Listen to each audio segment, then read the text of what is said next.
Well, I've been really looking forward to this discussion for a while, and my eyes are opened to this topic that was a blind spot to me in senior living, and I'm really excited to share this resource with everybody, but also learn a little bit more about it today myself. And so I would love to welcome our panel members, Mark Whalen with Asbury Methodist, Nelson with Planet Aussie, and Rick Gallagher with the Virginia Bottle Bill to the stage. And we're going to dive into a great discussion on how senior living communities can save the planet. But before we do that, let's get to know the three of you a little bit better. I'm going to start with Rick because Rick is my neighbor and the person that started talking to me about this concept. And I was like, Rick, we got to have a discussion around this because more people need to know about this. So, Rick, tell us a little bit about your background. I think probably some of our audience members know you from your previous career, which you're retired from. You owned a 1-800-GOT-JUNK franchise, correct? Yeah, I had it for almost 20 years here in Northern Virginia. And so when seniors were downsizing to go into the senior homes, we got a lot of calls. And because of that 20 years of, handling junk and trying to recycle, I know an awful lot about trash and recycling. So I retired last year and I've kind of transitioned full-time into environmental advocacy, focusing on recycling and trash, because that's what I like. As part of that, there's the plastic reduction idea that you want to reduce the amount of plastics that you're generating.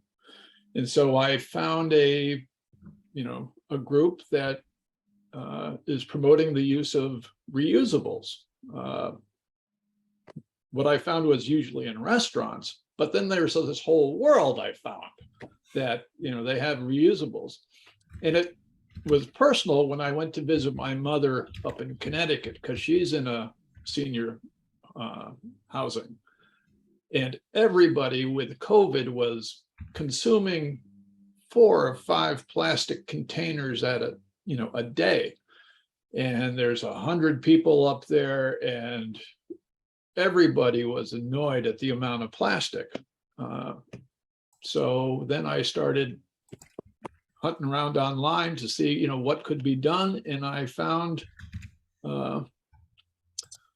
these guys. I found Mark that has, works in a nursing home and he's been doing the reusables for a long time. So I called him and it snowballed from there. Excellent. And we can't miss it. Virginia Bottle Bill. Tell us what that's all about. I dropped the website into the chat and as well as your email. Okay, so the bottle bill is just a way that everybody can recycle. It's a quantum leap in recycling. Right now it goes into the curbside. So if you want to recycle your aluminum can or your glass bottle or the plastic bottle, you can put it into the curbside. Here in Virginia, of course, we don't do the glass. So if we had a bottle bill, we would be recycling 90% of all the bottles and cans. Right now, we're doing 17%.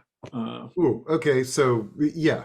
So I'm pushing that also. You can see. Great, excellent. Okay, well, thanks for introducing this topic and helping bring this panel together.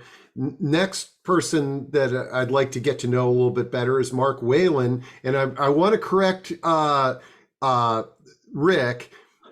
He's with Asbury Methodist Village, which happens to have a nursing and rehab center there, but it's a life plan community that has independent, assisted, and nursing all on one campus. So, Mark, tell us a little bit about your career and what you do at Asbury. And I know we're going to dive into how your residents are how this is working on your campus. Sure. Good afternoon, everybody. I'm Mark Whalen. I'm Director of Dining for Asbury Methodist Village in Gaithersburg, Maryland. One of the largest CCRCs in the country, debatable whether it's 9th or 10th or 8th, but it's a large one. 1,400 residents all in, with 7 independent living buildings, high-rise buildings. So we have about 900 independent living residents. We also have assisted living, as you mentioned, Steve, and nursing and rehab. I've been here for 10 years. I am a contractor here. I work for Sodexo. I worked for Sodexo for 22 years. But we've been here for 9 years. We've had this contract as well as all the Asbury contracts. There are 9 of them throughout the country. We've had the contract for about 15 years. Great. And prior to working in senior living, did you have a career in culinary somewhere else? I did. I went to culinary school. Worked in a lot of hotels in DC, Hay Adams Hotel, Ritz-Carlton, Mayflower. And I got into senior living actually when Marriott had senior living business. So I started as a Marriott guy, and then Sodexo purchased that Marriott senior living business. So in my younger days, I was a working chef, but that is for younger people. Yeah, I tell you, some of the most experienced chefs work in the senior living world. And when you think about it, like I've heard several talk about it where, I worked at the Watergate, but I would see my regular customers maybe once a month if I'm lucky. Whereas in senior living, I see my regular customers every single day, and that interaction really makes a big impact on these folks. Have you found the same? Certainly, the senior living business is all about relationships, and they're incredibly important. And they're here every day. It's like a country club where people don't leave. So that can be really good, and that can be bad. Mostly, it's good because you do get to know people, and you do get to interact with residents all the time. Excellent. No, great. Well, I'm sure we're going to dive into more of the resident culture and the staff culture there. But the last panel member that I want everybody to get to know before we jump into the discussion is Deb. Deb, tell us a little bit about yourself, and I'm going to drop the website that for your company into chat here as well. Great. Thanks, Steve. Thanks, Rick, for bringing me here. And Mark, I have to say I was smiling a lot when you were introducing yourself because you've worked at some of my favorite places in DC, but also because Sodexo Senior Living has been a huge supporter and proponent of reusables as well. So the way I got involved in reusables is through the OZZI company, who I work for, that makes the reusable containers. But interestingly, I run a church meal program, and when we give our meals out, because we go into the community, we're always giving them out, I hate to say it, in like a disposable container because there wasn't a mechanism for getting the containers back. Our program got so huge that we had to bring in a consultant to redo our kitchen from kind of a church breakfast after mass to more of a commercial kitchen. And the gentleman I brought in worked at Johnson & Wales for 20 some years as a dean and had just started this company, OZZI, with reusable containers. So I went to talk to him about laying out a new church kitchen, which happened to be the church that he grew up in. So I got him to do it for free. And then in addition to that, I said, could I also have 50, 100 meal containers so that we could use those? And the only thing that the people who got their free meal had to do was give me back the container from the week before. So on all fronts, it worked out extremely well. And then I just joined him on the company. Great. All right. Well, let's dive into this discussion. And before we do, before we were chatting here, one of the reasons I think this is such an important discussion is I've been in this world of senior living for the last 32 years, and almost since the beginning, everybody has been saying in the field, oh, senior living communities are going to need to be radically different because they're going to have a radically different customer in the future than they currently do. And what they usually reference is exercising or no bingo, or, oh, you got to have a coffee shop and you got to have a bunch of different dining choices, which I think are all relevant.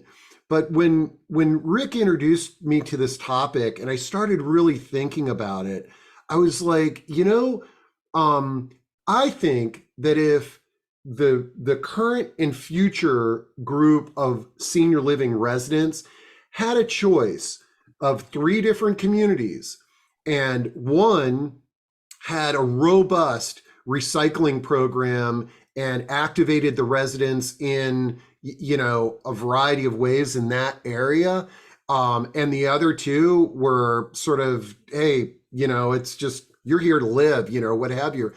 My gut level feeling is the future senior living resident that this is a priority, is that folks want to move to a community that they know are responsible for the planet, and they're setting an example for themselves and for future generations. So I'm really excited to learn more about this topic, because I think it can truly be a game changer in the future. And let's why don't we start with Mark, because he's truly our case study here, and then to the audience and to Rick and Deb, feel free to just jump in anywhere. But Mark, tell us a little bit about the how you've implemented this program at Asbury Methodist and some of the outcomes. I'll just go back to your previous point, because I think it's worth mentioning on what the future residents look like in senior living. I think it's a very complex answer. And I think they're going to be a complex group of individuals. Certainly wellness, they're looking for. Certainly sustainability and environmental causes are certainly going to be very important.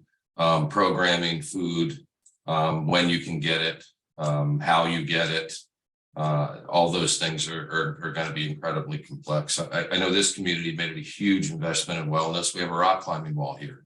Many senior living communities have that. We have boxing fit, speed bags, and heavy bags, and they've made a huge commitment in brain health here, which I think is going to be a huge factor going forward.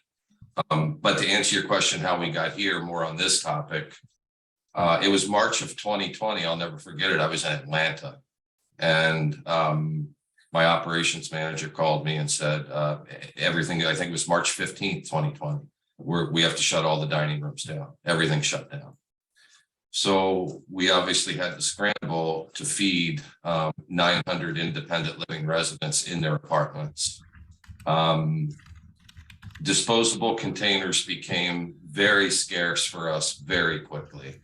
We were begging and borrowing to get enough for 900 people, not to mention our assisted living folks and healthcare folks. So they became really, really hard to get. We were going to Costco, we were going to Sam's Club, we were going to the restaurant store, we were ordering on Amazon, we were doing anything that we could. After a couple of months of that, I found OZZI by doing a web search and called them. And I think we were probably the first Sodexo account to use them in any kind of big volume. We made a huge investment. I think that investment was over $40,000 because we're so big. We started with the 3 compartment containers with the clamshells, and we used those. We bought a lot. We bought 3 times our population, and then after it worked out great. After another year, we purchased cups for our beverages because we had beverage issues that were spilling. We're still delivering all these meals, and Then last year, we actually purchased the reusable OZZI bags. And that's how we deliver the meals in the bags, and they're washable. We wash them every day. So for us, it was a tremendous asset. It really was. We just could not get these products at all. And then the products that we could were not recyclable. They were foam products or plastic products that couldn't be recycled. So it worked out great for us. We kind of built the program as we went. And still, you know, our dining rooms are open for 100% capacity in residential living. The participation is creeping up, but it's still about 55%. So 45% of our RL residents are still getting carry out or delivered meals. For a lot of reasons, I think they've fallen into different norms. You know, they like to eat their meal in their apartment and watch Jeopardy, and they've kind of fallen into that. So we're still using a tremendous amount of them every day, and we will. The case study that OZZI did that references you, when you talked about the expense of purchasing $40,000 worth of the initial equipment in the case study, it's estimating that you saved close to $900,000 by not purchasing over 3 million single-use containers. And then I think one of the other expenses that nobody thinks about is the trash hauling aspect of that, is carting all that stuff away. Have you noticed the difference in like that one aspect of the trash hauling? I imagine that you can visually see the reduction in that. Absolutely, and I mean, trash is billed by the pound, by the ton. Actually, right before COVID hit, we started a pretty robust composting program here too. At the time, there was no place in Montgomery County, Maryland, that did composting. We found someone in a neighboring county that does it, and we started a very robust composting program where all the plate waste, all the scraps, bones, fat, paper towels, to-go containers, all that stuff is compostable now. In this county, we can only buy compostable, disposable containers. We still need some of them. We need them for our cafe and things like that, carry out things, but not as far as, so that really lowered the amount of trash that we haul with this composting program. And then we started it with the residents as well. So the residents actively participate in composting here. So those two factors, switching to OZZI containers and developing and implementing a pretty robust composting program, it's greatly reduced our hauling. This is amazing, you know, now, but and everybody is probably listening to this and they're sort of like, oh, well, this is a no-brainer, you know, save money, save the planet. But I think what I found is historically is that it requires a special type of leadership team that will take a risk like this, because let's face it, like you said, you're one of the first to do something like this. And a lot of people like to sort of follow the leader, but then, so you've got the leadership team, but then you also have the residents, and how are both embracing this change? The leadership team definitely embraced it. You just have to do a little bit of math and prove how much less disposable containers you're going to use. I mean, at the time of COVID, it was pretty much of a no-brainer because we couldn't get them. Like I said, we were going everywhere for them, and we just couldn't get them. So, you know, the initial amount of money was, if you look at that number, was large, but not for this size community, and not what we save on disposables. I mean, our disposables are down 80% from what we used to do. It's huge, huge. How about the residents? The residents, they're very, very active in recycling and composting, and this community wins awards for recycling in the county every year. That's how robust the program is. They were all in. When we started composting, we did not offer it to residents in the beginning. And we slowly kind of implemented that building by building, and they are definitely all for it. They love the OZZI containers because they're durable and they're washable, and we have replaced literally a handful of what we bought, and now we're going on 3 years, and that's due to, you know, user error, not handling them properly in the washing process, really. But we have replaced very, very few. That's great. And actually, this is a great opportunity to sort of give you a break and let you take a breath and shift to Deb and Rick. I think you've got an OZZI container handy there. And Deb, there you go. Yeah. Deb, can you tell us a little bit about the product, but then also if somebody wants to implement a program with you, what is that experience like, and how does it work? Sure, thanks, Steve. So I'll talk about the product a little bit first. The primary importance to us in the container that Rick showed, and kudos to you because I don't have one in front of me, so I appreciate you having one, is the safety of the container. You know, Mark touched on that as well. So every iteration of the container, they come in 9x9s, 8x8s. You know, I can, if anybody wants a catalog, I can send that to them. That's not really what it's about. But it passes a very rigorous NSF safety approval process. And what NSF is essentially looking for is no nooks and crannies. They have to, when Mark goes to wash these containers, and I think, Steve, you had popped up a picture because we have a picture. Asbury's won our Earth Day contest award 2 years in a row now, and they have a lot of containers. Mark can't worry. There we go. So that's a large number of containers that those aren't clean. So safety is, you know, first and foremost how the containers are manufactured, and then ease. You know, when you're using a container in a university setting, you're using a container in a business setting, we have to make sure, and our owner kind of teases me because I happen to have small hands, is that can a senior resident open that container? You know, we can't make that container so robust that they can't get it open and keep it.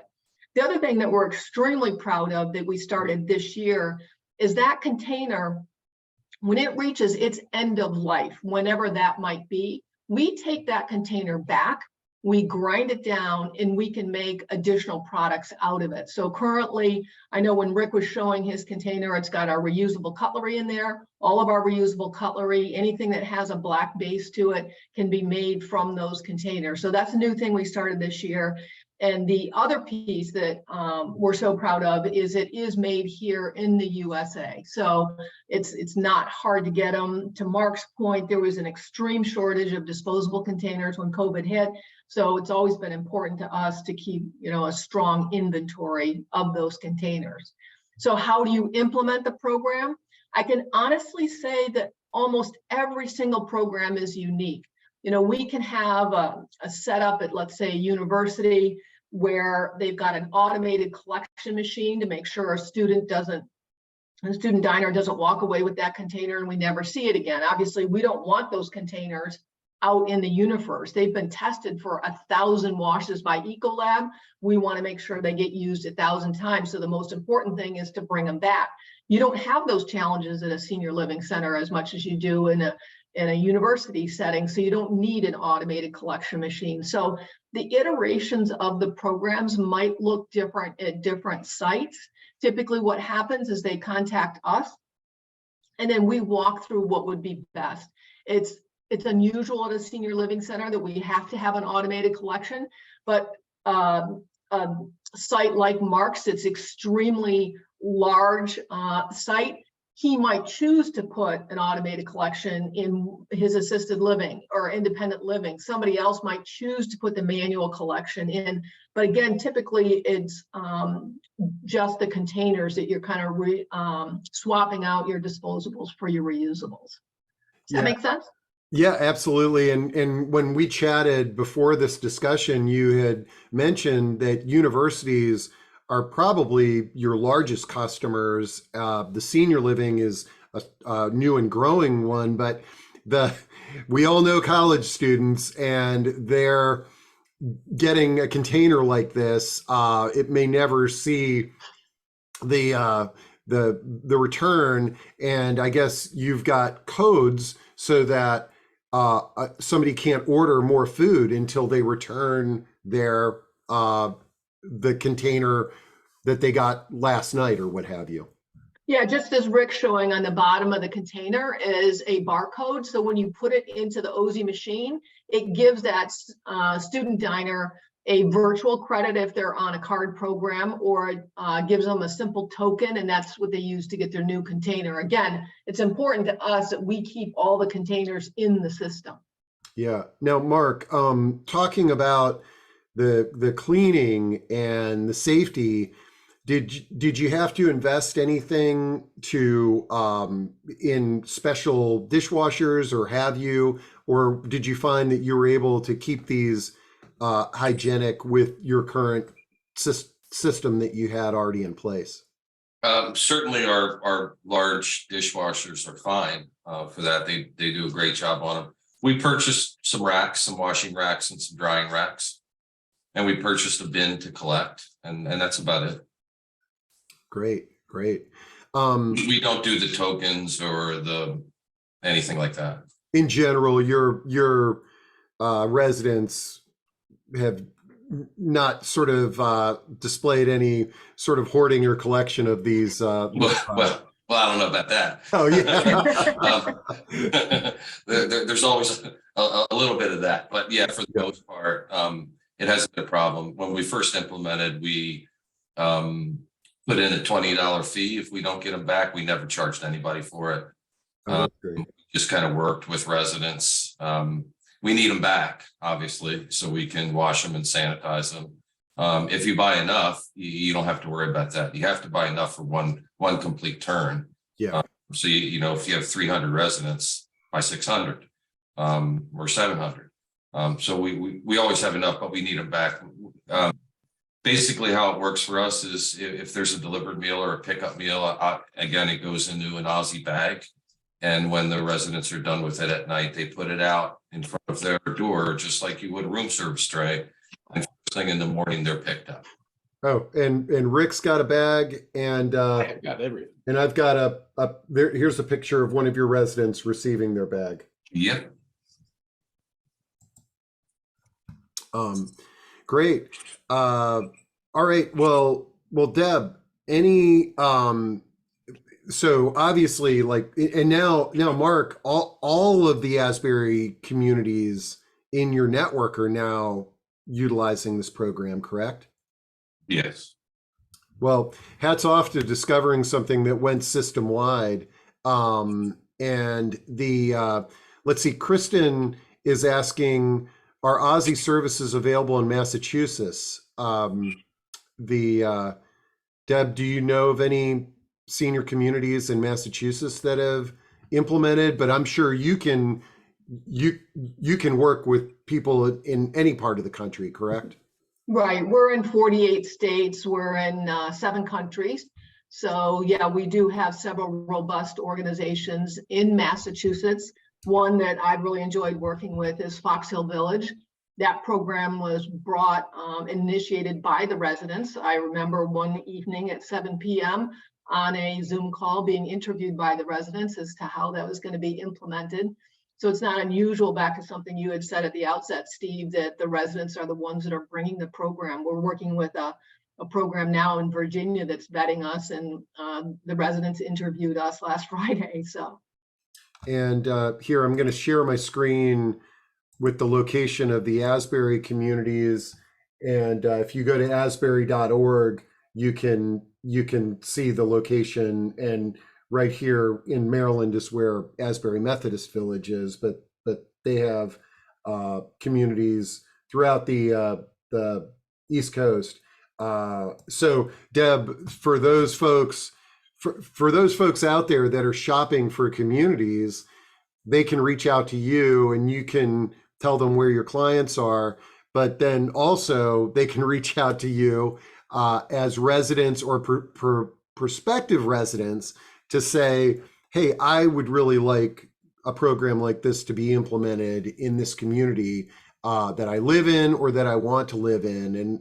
And that's kind of, as Mark had alluded, I mean, there's so many elements that are different now, between the residents and the communities that were implementing 20 years ago. And this is just one where suggesting to management that they implement a program like this and the benefits of it. The other thing too to keep in mind, Steve, and depending upon where you are in the country, a lot of places, we got calls, I think it was the beginning of May, end of April, that I think New Jersey was regulating no polystyrene containers anymore. So people started scrambling. So there's a lot of different ways to look at it in terms of the impact on your organization. One thing I always liked when Asbury Communities looked at it, they looked at it, what was the resident satisfaction? What was the cost saving? I will never forget when the head of all 9 communities, Mark, called me and said, you can't believe, the reduction in our waste hauling costs. And everybody talks about the reduction in the disposables being delivered and how once you break even, it's all savings. But what she was most excited about, and Mark, you touched on it for your community, is waste hauling costs can be a significant part of the budget, and the impact that she saw across all the communities, it kind of blew her away. And so that's something that we want to take into consideration as well. Yeah, no, this is great.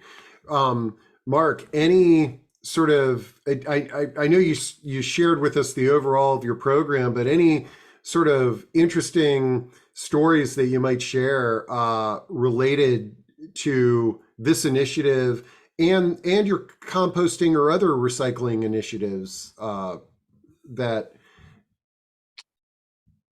I think when you start anything, we kind of went through this very quickly. I mean, we had to make a decision very, very quickly, and then the program grew after that. Again, with bags and cups, and we kind of we were having an issue with beverages spilling in the bags, and we were using those kind of heavy duty paper with the twine handle grocery bags, which were very expensive, and then something would spill and then the bag would not be good. And so then we kind of implemented other products to combat those issues, because previously we would deliver maybe 5 or 8 meals a night, and we'd have maybe 10 or 20 pickups. Not a lot. Most people ate in the dining room. Whenever you implement anything, I mean, just do the math. The numbers don't lie. It's not hard to figure out exactly how many containers you're using a day and what you're going to save on that, and what the hauling cost is going to be around that. Especially if you're already doing a robust recycling program, then think about composting as well. There's a charge for composting. There's certainly a charge for composting. I mean, our compost gets hauled to another county, and then they turn it into dirt and they sell that dirt. So you have to use compostable bags for the compost to go in, for the plate waste and scraps to go in. So there's a cost for it. But again, if you do the math, you're certainly going to save it in hauling costs, which are expensive. The solution for the cups, Deb or Rick, do you have? I do. Oh, you have one, Mark? Good. Oh, okay, great.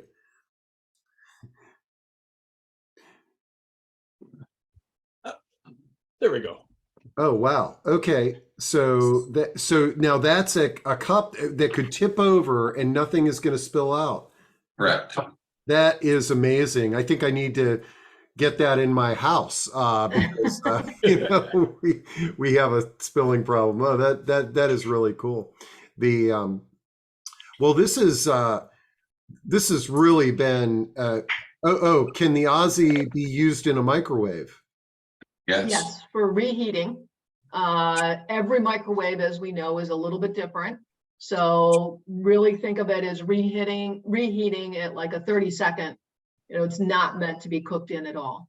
Mark referred earlier to user error. You'd have to be careful about that. What is the lifespan of an OZZI product? It's been tested by Ecolab for 1,000 washes, and that testing was done in a commercial dishwasher that reaches about 180, 190 degrees for the sanitization cycle.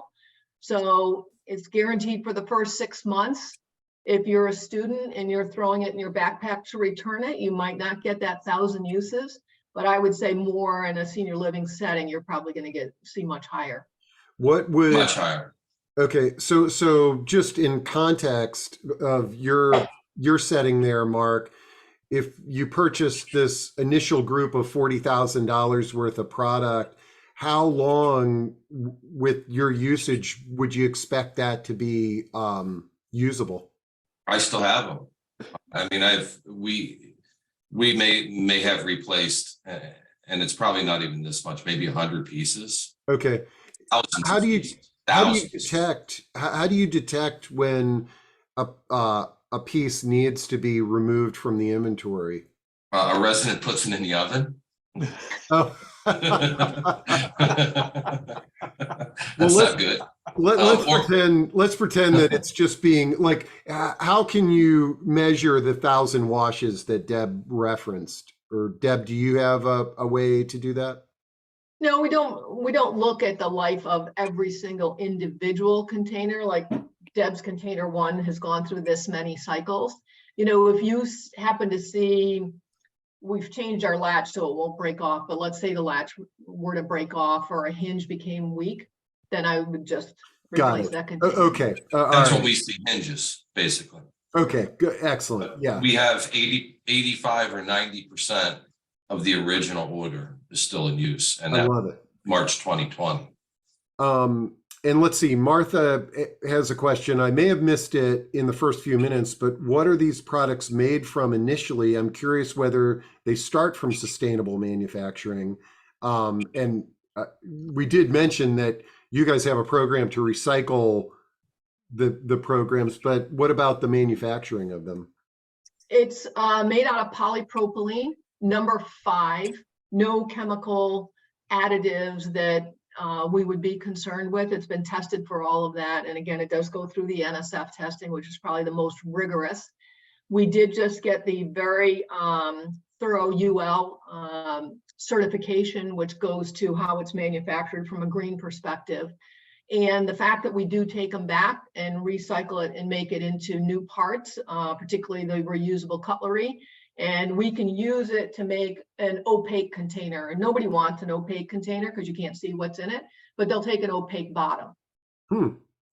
Oh, interesting. Well, yeah, it's funny that you say that. It's sort of like when you think about the traditional disposable containers, nobody can see anything that's in there. And Right. We've all been shocked when we went to a restaurant and finally opened up our carryout and it wasn't the meal that we ordered. So again, another brilliant aspect to this program. Okay, Reginald asks, so how can you become a partner for this so more homes and programs can use this product? I think that's pretty easy. Reginald, you just reach out to Deb and she will help you with that, correct? Absolutely. And ideally, this is just standard operating procedure for all places in the future. Hey, Steve, can I jump in with a question from Mark? Absolutely. So from my mom's perspective, this will come to her because she gets now the plastic number 5 in that paper bag on her door, and she eats it, and then she throws everything away. So the difference is that this container would come in the reusable bag. She would eat the meal, rinse it out, I assume, and then put it back in the bag and hang it on her door. Is that what you guys do? Yeah, pretty much. Yeah. Okay. Yeah. Because I know that there were some people that had said that they put a bin out in the corridor or something like that, and you can, if you have a cup, you can toss it in there, because you're not tracking each individual one. No, well, I mean, we know who has them. We can track, and we know if we're not getting them back. They do track that. If they go to that apartment and it's not there, it's recorded. We might wait a couple of days and call them and get them back. But we don't have any bins and corridors, wouldn't fly here. So we have an associate that will go up first thing in the morning and collect them all with a bin. It's an OZZI bin on wheels, and they just go right in there, and then they get washed and sanitized, and our laundry department washes the bags, and we get those back the next day. Oh, that's great. Excellent. And let's see, Deb, if you don't mind dropping the best way for people to contact you in chat, that would be fantastic. You've got some folks that are interested. And also, Deb, they like the white paper PDF. Are there any videos that you have that illustrate the program in action? The videos that are on our YouTube channel, anybody can go to it. It's OZZI or Planet OZZI, either one will get you there. I found it. I'm going to drop that in. Okay. And that is primarily more in a university setting. So it's showing the OZZI machine. And as you've heard today, that, I always joke about it when I talk to senior living centers, you're not going to lose your containers. We do have a couple of very large senior living centers in the Chicago area that went with all orange branded containers. So they tend to walk a little bit more than a non-branded container. You can see the video there. You see San Diego with she's got all those containers, but all of those will show you how the program's used. Yeah. And when you told me that you could brand the containers and that some universities wanted branded containers, I was sort of like, that's a recipe for not returning, because now it's a souvenir with your college logo on it. Exactly. So great. Yeah, the YouTube looks great because it shows you the different sizes and things like that. So Mark, are you like, when I go back to this screen share here with the YouTube channel, you had mentioned the 3 compartment and then the cups. Have you all experimented with the other sizes, or have you found the simplicity of just having 2 types of containers be the best? No, we use 6x6s, we use 5x5s, and we use the bowls as well. Oh wow. Okay, great. Excellent. Well, this has really been an amazing discussion. I thank you all. I thank our audience members for your questions.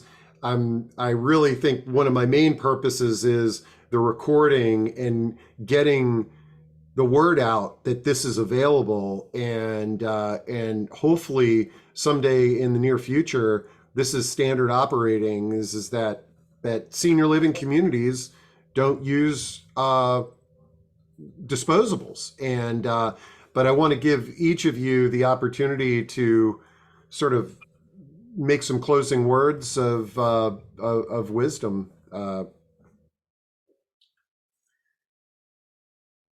So the speechless there, but Rick, I'll go ahead and start. Oh, yeah. I think the most important thing that we want people to know is it's not one size fits all.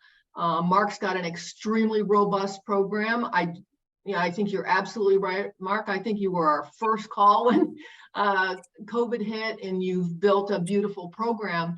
We have places that start in 1 of their units and 2 of their units. So, however you want to dip your toe into the water, what's most important to OZZI is we just want to change the world from disposables to reusables, one meal at a time, however it works best for you. I love it. Excellent. And Rick, I really want to thank you for bringing this to my attention. And one of the things that I love about this new online platform and these discussions that we have 2 to 3 a week is that we can dive into any topic and discuss it and have folks that are interested in joining us in that conversation. So I really appreciate you bringing this to my attention. Well, yeah, I want to bring this to every, senior center here in Fairfax County. We'll start with the ones that the county owns and see what we can move there. I mean, this is also, I want to say, I know that restaurants are doing this. In the town of Truckee, California, is got a band of restaurants, and so the town, sells them and gives them out and pushes that. I love that. From a restaurant perspective, the opportunity to get your customer back to your restaurant to return the product and then order something else, it makes good sense from a business perspective as well. Right. And Mark, you're the star of our show today. I really commend you on being a resourceful leader in your organization and inspiring not only your community, but all the communities in the Asbury family to do this. Any sort of thoughts you'd like to leave folks with? I think it's just a window of what's to come. There's certainly in this arena, there's certainly, you touched on it for restaurants. It's going to continue forward, and you're going to see a lot more of this with a lot of different applications in a lot of platforms for sure. Excellent. All right, folks. Well, again, thank you so much, and get the word out about this to your friends, families, and organizations, and hopefully, we can check in on this topic again in a year or so and see some significant changes. All right. Thanks a lot.